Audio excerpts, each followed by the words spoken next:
کمسن نبی حضرت مریم علیہ السلام ہمیشہ بیت المقدس کے اندر عبادت میں مصروف رہا کرتی تھیں۔ ایک روز اچانک اللہ تعالی کی جانب سے حضرت جبرائیل علیہ السلام تشریف لائے اور حضرت مریم کو بیٹے کی خوشخبری سنائی۔ چونکہ یہ اللہ کا حکم تھا، اس لیے جناب مریم علیہ السلام نے اس کو تسلیم کر لیا۔ چند مہینے بعد جب بچے کی ولادت کا وقت قریب آیا تو حضرت مریم علیہ السلام شہر سے باہر ویرانے میں چلی گئیں جہاں بچے کی ولادت ہوئی۔ ولادت کے بعد بچے نے اپنی ماں کو تسلی دی اور انہیں بتایا کہ لوگوں کا سامنا کس طرح سے کریں۔ اس کے بعد حضرت مریم نے بچے کو گود میں اٹھایا اور شہر آ گئی۔ شہر میں آ کر حضرت عیسیٰ علیہ السلام نے اپنی ماں کی پاک دامنی اور اپنی نبوت کی گواہی دی۔ ناصرہ شہر کے لوگ بچے کو بولتا دیکھ کر بہت حیران ہوئے اور اس معجزے کی وجہ سے لوگوں کے اعتراضات ختم ہو گئے۔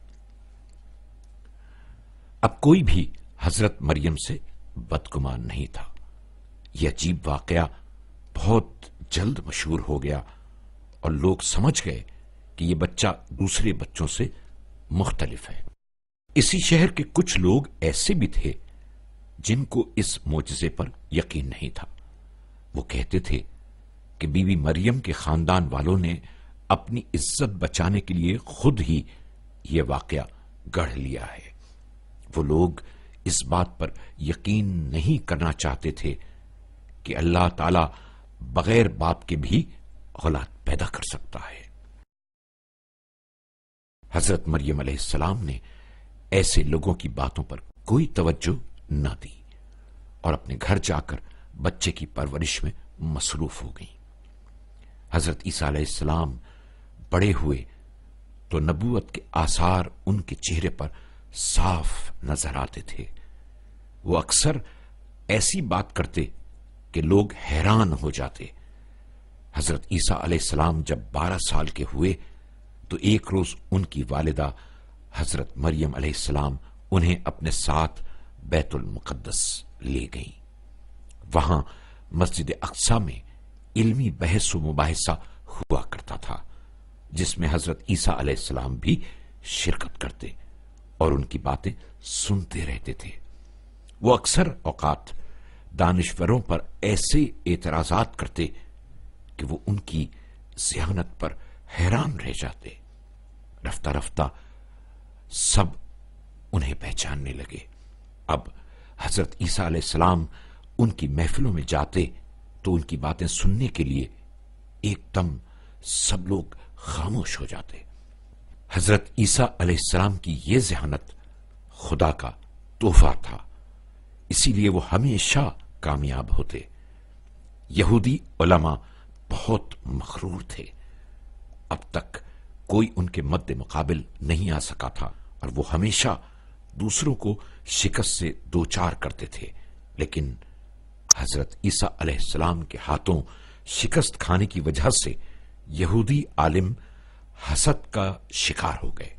ان کو بہت غصہ آیا اور وہ حضرت عیسیٰ کے دشمن ہو گئے تھے۔ حضرت عیسیٰ علیہ السلام جب 30 سال کے ہو گئے تو اللہ کی جانب سے فرشتہ وحی لے کر آیا اور انہیں بنی اسرائیل کی ہدایت کی ذمہ داری سونپی۔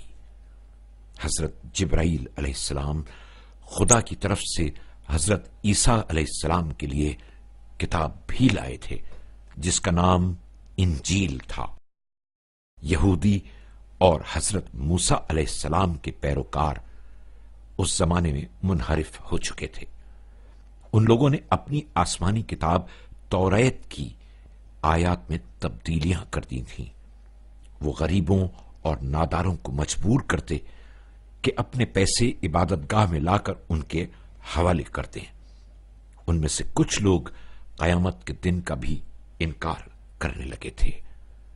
حضرت عیسیٰ علیہ السلام نے انہیں خدا کی اطاعت کی دعوت دی۔ یہودیوں کے جھوٹے عالم سمجھ گئے تھے کہ اب ان کی زبردستی کا زمانہ ختم ہو چکا ہے اور جلد ہی ان کے برے کاموں سے پردہ اٹھ جائے گا۔ مجبوراً یہودی عالموں نے حضرت عیسیٰ علیہ السلام کی مخالفت شروع کر دی اور حضرت عیسیٰ سے کہنے لگے کہ تم جھوٹ بول رہے ہو، تم خدا کے نبی نہیں ہو۔ حضرت عیسیٰ علیہ السلام نے ان کی باتوں کی کوئی پرواہ نہیں کی۔ وہ آس پاس کے چھوٹے شہروں اور دیہاتوں میں جاتے اور لوگوں کو خدا کی اطاعت کی دعوت دیتے رہے۔ کبھی کبھی لوگ حضرت عیسیٰ کی سچائی کا یقین حاصل کرنے کے لیے ان سے معجزے کی درخواست کرتے۔ حضرت عیسیٰ علیہ السلام معجزہ دکھانے کے لیے خدا کے حکم پر مٹی سے چھوٹے چھوٹے پرندے بنا کر ان پر پھونک مارتے تو پرندوں میں جان آ جاتی اور وہ اڑ جاتے۔ کبھی حضرت عیسیٰ علیہ السلام مریضوں کو شفا دیتے اور کبھی قبرستان میں جا کر مردوں کو زندہ کر دیتے۔ رفتہ رفتہ لوگوں کی بڑی تعداد حضرت عیسیٰ علیہ السلام پر ایمان لے آئی۔ ان ایمان لانے والوں میں کچھ طاقتور نوجوان بھی تھے۔ حضرت عیسیٰ علیہ السلام جہاں کہیں بھی جاتے، یہ نوجوان ہر جگہ ان کے ساتھ ہوتے۔ انہیں حواری کہا جاتا ہے۔ وہ حضرت عیسیٰ علیہ السلام کا بھرپور ساتھ دیتے اور لوگوں کو ان کی اطاعت اور پیروی کی ترغیب دیتے۔ حضرت عیسیٰ اور ان کے حواریوں کی کوششوں سے لوگ یہودی عالموں سے دور ہوتے گئے۔ اب وہ اپنے پیسے عبادت گاہ میں جمع نہیں کراتے تھے۔ یہودی اس صورتحال پر بہت پریشان تھے۔ ایک بار وہ سب اکٹھے ہوئے اور انہوں نے آپس میں یہ طے کیا کہ حضرت عیسیٰ علیہ السلام کو قتل کر دیا جائے۔ اس مقصد کے لیے انہوں نے بادشاہ سے کہا کہ عیسیٰ نے یہودیوں کے دین کو پیروں تلے رون ڈالا ہے۔ وہ ہفتے کے دن کام کی چھٹی نہیں کرتا اور ملک میں فساد برپا کرنا چاہتا ہے۔ بادشاہ یہ سن کر ان کے فریب میں آ گیا اور وہ بھی حضرت عیسیٰ کا دشمن بن گیا۔ ادھر حضرت عیسیٰ علیہ السلام کو جب یہودیوں کی سازش کا علم ہوا تو انہوں نے ایک جگہ سے دوسری جگہ ہجرت شروع کر دی۔ وہ ایک شہر سے دوسرے شہر اور ایک گاؤں سے دوسرے گاؤں سفر کرتے رہتے۔ یہودیوں نے اپنے جاسوس ہر جگہ پھیلا رکھے تھے تاکہ حضرت عیسیٰ علیہ السلام کی قیام گاہ کا پتہ لگا سکیں۔ انہوں نے اعلان کر دیا تھا کہ جو بھی حضرت عیسیٰ کے بارے میں اطلاع دے گا اسے مالا مال کر دیا جائے گا۔